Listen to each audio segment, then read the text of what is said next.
Eto na ang inaabangan ng Converge fans. Mikey Williams to Converge, Troy Rosario sa Gilas. Siguradong malaki ang maitutulong nito, lalo pat fit siya sa triangle system nitong si Coach Tim. At bago nga ang lahat, baka naman po pwedeng makahingi ng isang subscription para sa ating channel or paki-follow na rin po kung nagustuhan nyo ang ating mga basketball update. At kung ito na may makakabigat para sa inyo, kahit isang like and share na lamang po. Maraming salamat po. Troy Rosario, ito na ba ang kanyang pagbabalik Gilas? Matapos ang mga injury na tinamo ng dalawang Gilas player na sila Kai Sotto at nito lang si Kevin Kiambao naman. Matatanda ang si Kai Sotto ay nagkaroon ng ACL injury sa kanyang paglalaro sa Japan B-League at si Kevin Kiambao naman nadali ng ankle ligament tear na kung saan nakuha niya sa paglalaro niya sa KBL. So mukhang sa inilabas na update ng Spin.ph ngayon mukhang may Troy Rosario na magbabalik Gilas. Dahil ayon sa post ng Spin by Spin.ph staff, credit po, Troy Rosario set for Gilas call-up with Kai. KQ out injured. So matatanda namang natupad na ni Troy Rosario ang pangarap niyang paglalaro para sa team ng Ginebra dito sa PBA na siyang pangarap din ng kanyang pamilya. At ngayon naman ang Gilas comeback. So itong araw si Troy is set to return to the Gilas program starting in the February window of the Asia Cup qualifiers. At ayon nga sa pagkakaintindi natin sa sinabi ng Spin, kung sa Tagalog inuulit natin base lang sa pagkakaintindi natin.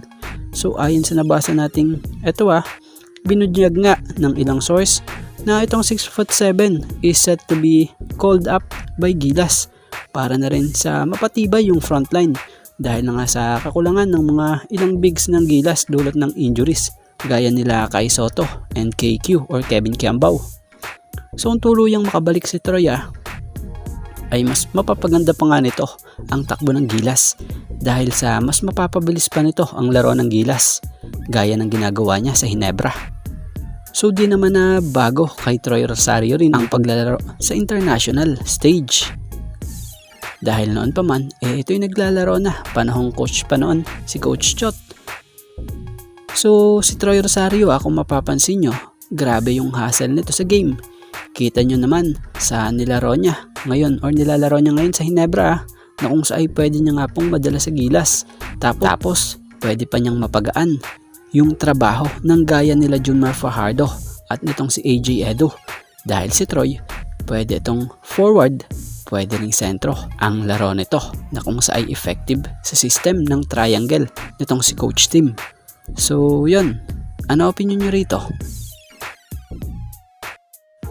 Muling uminit na naman ang topic ngayon nang magbalik sa bansa itong si former TNT star Mikey Williams na siya nga po ngayong maglalaro para sa team ng Strong Group Athletics para sa upcoming 34th Dubai International Basketball Championships sa darating na January 24 to February 2. So makakasama nga nitong si Mikey etong ilang coaching staff ng Converge gaya nila Coach Charles Chu na siya nga pong head coach ng Strong Group Athletics. So muling uminit nga naman nga po ang usap-usapan na baka nga raw mapunta ito sa Converge. Ayon nga po sa ilang mga nababasa nating comments ng ilang mga PBA fans or Mikey's fans. Gaya na lamang rito, isa pa nga ito.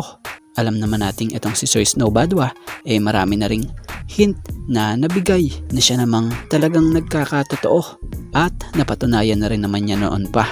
Kaya lang sobrang dami lang din talaga ng bashers niya kaya minsan sinisiraan siya. Pero legit naman yan at saludo tayo dyan. So ayon nga po sa pinaka-latest update na to mukhang para sa opinion natin possible pala isipan naman ito or hint na ayon sa post na to, credit po, Mikey to Converge, ambot sa imo. So base nga po sa mga nabasa natin dito yung mga comment dito yung ambot, ito raw yung sa tingin nila si Ambohot. Jeyo Ambohot, ang 6'7" forward player ng Converge. So kung possible kung sakali kung ito man ang ipalit for TNT, para sa opinion natin parang kulang yung Ambohot. Siguro kahit dagdagan pa ng isang Shawnee Winston, pwede na siguro yon. So opinion lang naman natin yun dahil si Mikey Williams, rookie MVP ito ng TNT at talagang may pinatunayan na sa PBA.